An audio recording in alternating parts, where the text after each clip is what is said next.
What's up, family? What it do? This is your girl, Cleisha. Welcome back to Closing Open Wounds with yours truly, Cleisha. Listen, I started a new series and it's called Dear Future Husband, where I am taking some time to let my future husband know who I am and how I think. I got a very, risque video that I want to show you guys today. And this is dear to my heart. A lot of people don't know how multidimensional that I am. Even though I'm a woman of God, there are still some things I just don't play about.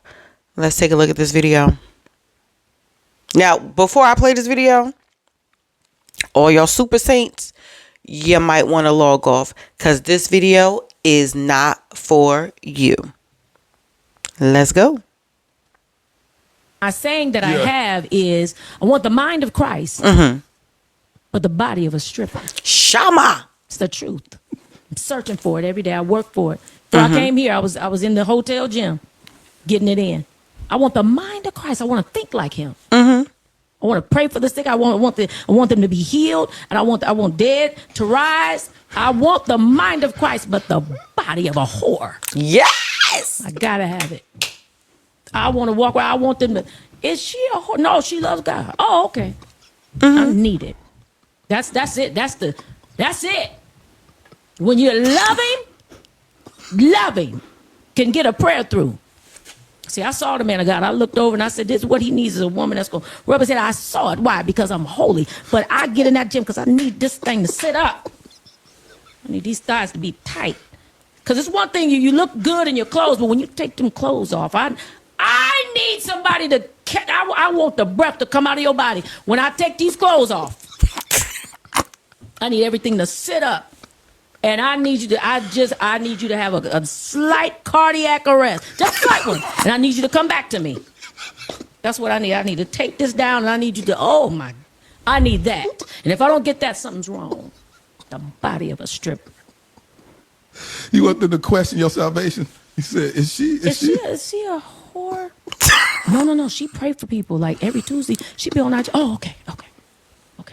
She look like a hoe. No, she loved God. I need that conversation. I need it in the group chat.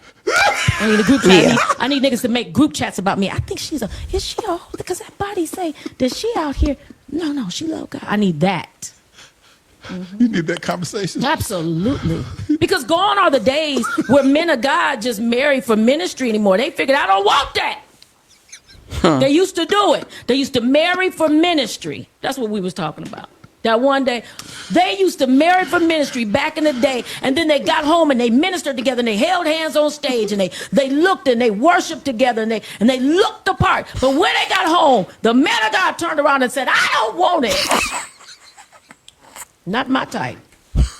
Ooh, God, I don't want it. Listen, y'all. Look. To know me is to love me. I 100% agree with this young lady. That is my tribe. Lexi is my tribe. You want to know why? Because she's real. And I started this channel to be able to discuss things that especially church people don't want to discuss. A lot of things are taboo. And I'm just here to speak on some things, some real life things that we are going through. Listen, this is deep. Now, next month, I have been invited on a podcast where we're going to talk about some of the sexual things that happen in marriages that seem to be taboo in the Christian community. Now, if you don't know, I am a woman of God. I love the Lord. I've been in church all my life. Not that that means anything, but I actually have a personal relationship with God. I pray and I fast. I do all of that. I'm not perfect by no means, but I have my own personal relationship with God.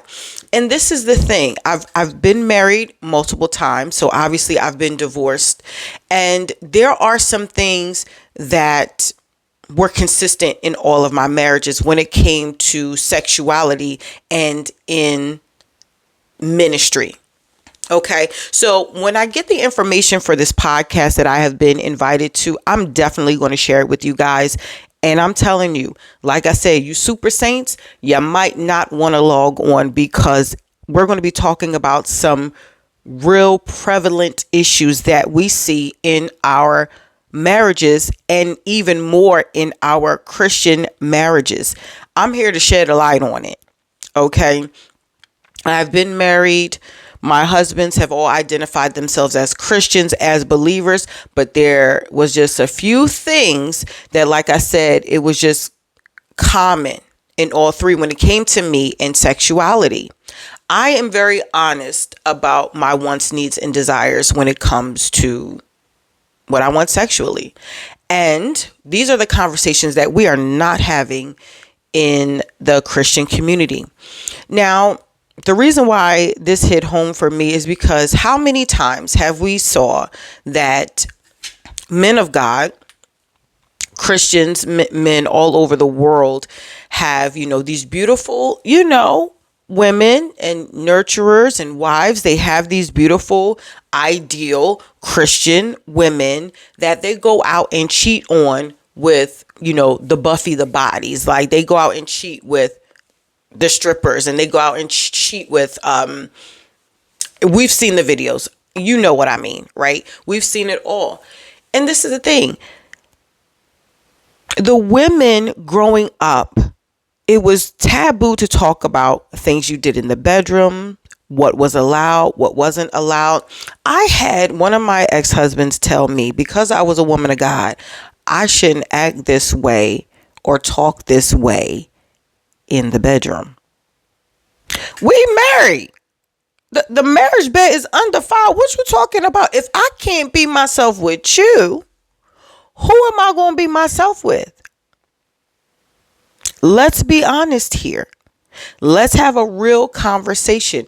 Why don't we talk about how important it is to keep yourself up, to keep yourself attractive, to keep your body right, tight, as much as you can possibly in your marriage as a Christian woman? I have been intermittent fasting for 5 years. Short story. Right before COVID, I went to the doctor and I got some blood work done. And my blood work came back that I was pre-diabetic. My numbers were high. And I said, oh no, diabetes ran in the family. And I'm like, I do not want to be on insulin or anything else. So I started to do some research, and I was married at the time, on what could I do to get my weight under control and to come out of that, pre-diabetic diagnosis, right? How could I do that? So I did some research, and I came across, apple cider vinegar, exercising, dieting, but also intermittent fasting. I wanted to look good, yes, and be healthy for myself, but also for my husband.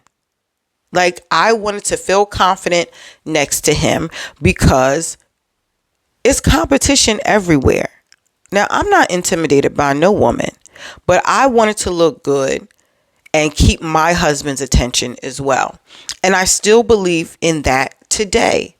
I'm intermittent fasting, and work got a little crazy for the past year or so. So I started seeing the scale going back up, so I was like, I don't want to do that. So now I'm back on my regimen, and I'm fasting even more, and I'm doing more exercise. Now, this is the thing. Let me get back to the doctor story.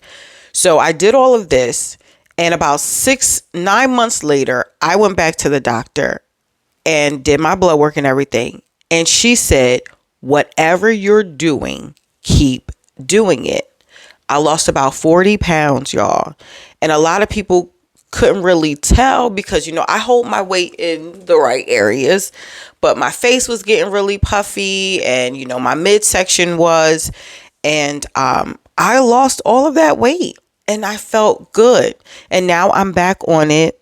I'm back fasting. I've actually, for the past 10 days, I have been fasting, and now I've been eating once a day to try to hurry this up. And I've been working out, and I'm getting very happy with the results, because I'm getting ready for a wedding dress. No, I don't have a fiance. I don't even have a boyfriend yet.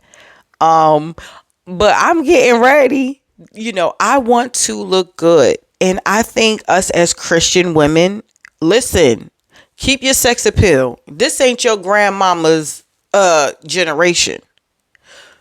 You got to do what you got to do. Look good for you.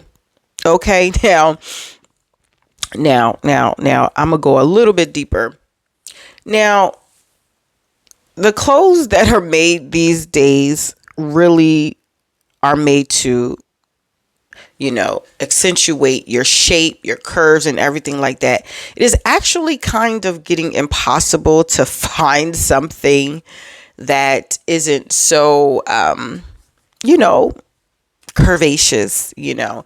So it's hard for me when I try to buy clothes, even for church. It is very hard, but I refuse to wear a sheet. Like, I refuse to be in a double XL and, you know, having stuff draping off of me. You know, listen, y'all better please that man. He's a man of God. He ain't a dead man. Do what you gotta do to keep the attention of your husband, because let me tell you something, there is some witch out there that would love to have him. Okay? And I believe in that. I wanted to share this with my future husband. Yeah, I am not going to play when it comes to you. I am not going to play. Okay? All right, now. I'll see you guys in the next video. Let me know what you think in the comments. Bye.